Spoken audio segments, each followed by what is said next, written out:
মাননীয় বিরোধী দলীয় নেতা ওয়াকআউট করছেন যে পয়েন্টে, সেটা তাদের বিবেচনায় সঠিক হতে পারে। রাষ্ট্রমন্ত্রী মাননীয় স্পিকার, আপনাকে ধন্যবাদ।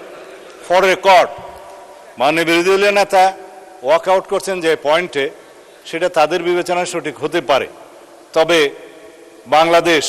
বাংলাদেশের মানুষ গণ অভ্যুত্থান পরবর্তীতে বাংলাদেশের মানুষের প্রত্যাশা, আমরা পঞ্চদশ সংশোধনী বাতিল করতে চাই। এবং পঞ্চদশ সংশোধনী বাতিল না হলে হাইকোর্ট সুপ্রিম কোর্ট যদি ভার্ডিক্ট দিয়েও থাকে, এই লেজিসলেচারে যদি আমরা পঞ্চদশ সংশোধনী বাতিল না করি, সেই সংশোধনের উপর ভিত্তি করে আমাদেরকে চলতে হবে। সুতরাং আমরা সংবিধান সংশোধনী কমিটি করা ছাড়া, এই সংবিধান সংশোধন করা ছাড়া এই জাতিকে আমরা নতুন প্রত্যাশা অনুযায়ী এগিয়ে নিতে পারবো না। তিনি বলেছেন তারা 2টা শপথ নিয়েছেন।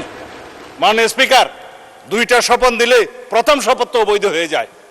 বর্তমান সংবিধান অনুসারে নির্বাচন অনুষ্ঠান হয়েছে।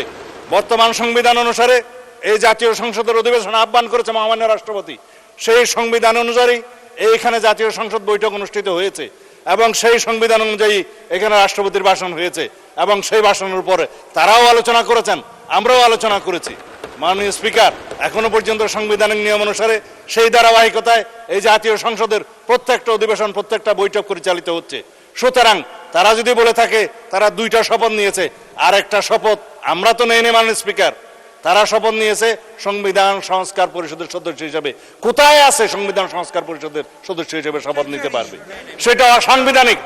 যেটা উপদেষ্টা পরিষদে সিদ্ধান্ত হয়েছিল, আইন উপদেষ্টা নথিতে পাশ করেছে এবং সেই নোটিশটা নির্বাচন কমিশনে পাঠিয়েছে। সর্বৈব সেগুলো ভয়েড অ্যাব ইনিশিও প্রথম দিন থেকেই।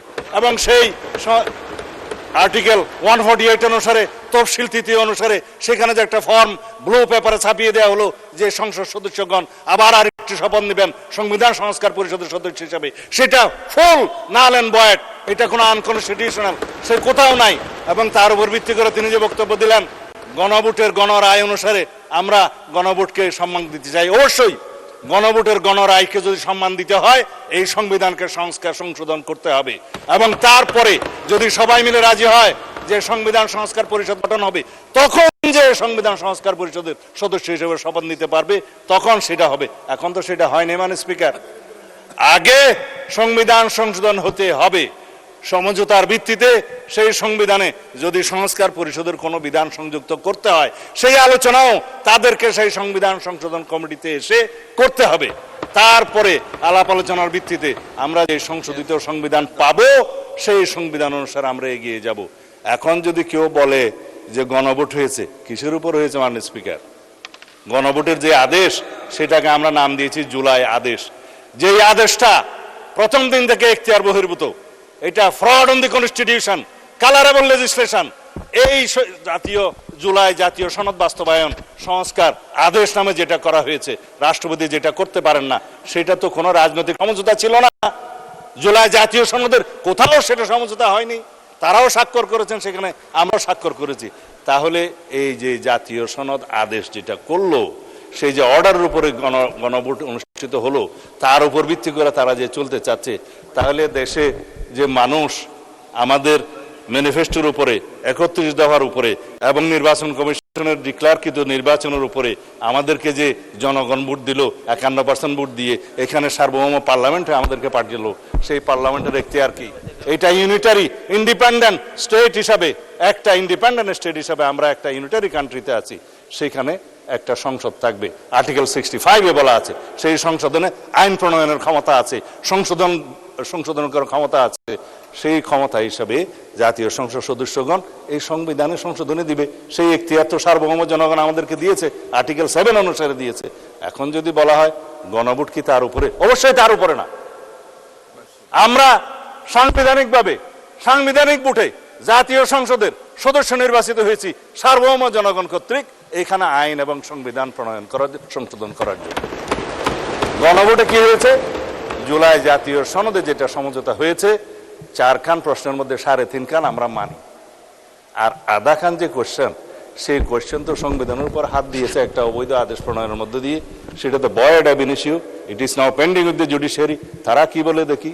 তারপরেও যদি আলাপ আলোচনা করে আমরা এখানে জুলাই জাতীয় সনদের সবকিছু আমরা এখানে বাস্তবায়ন করতে চাই, এবং তার বহির্ভূতভাবে যদি জুলাই কি যেন সংবিধান সংস্কার পরিষদ গঠন করতে চায়, তারা সেই আলোচনা এখানে এসে করুক। সংবিধান সংশোধনী কমিটিতে করুক, আর না হলে পরে রাস্তায় গিয়ে সংবিধান সংস্কার পরিষদের কমিটি করলে তো সংবিধান সংশোধন না করে আমরা বসে থাকতে পারবো না।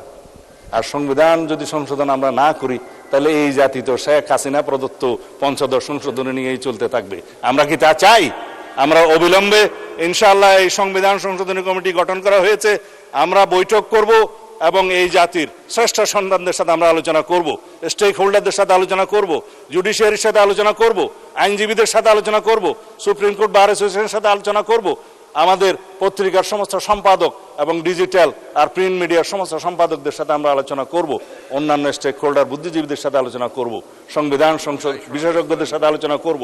জুলাই জাতীয় সনদ প্রণীত হয়েছে, যে সমস্ত রাজনৈতিক দল স্বাক্ষর করেছে তাদের সাথে বসে আলোচনা করব, সংসদে আলোচনা করব, বৈঠক করব, তারপর আমরা সুপারিশ প্রণয়ন করব, তারপরে এই মহান জাতীয় সংসদে সংবিধান সংশোধনী 14তম সংবিধান কি এটা 18তম হবে, 18তম সংবিধান সংশোধনী বিল ইনশাআল্লাহ এখানে উত্থাপিত হবে।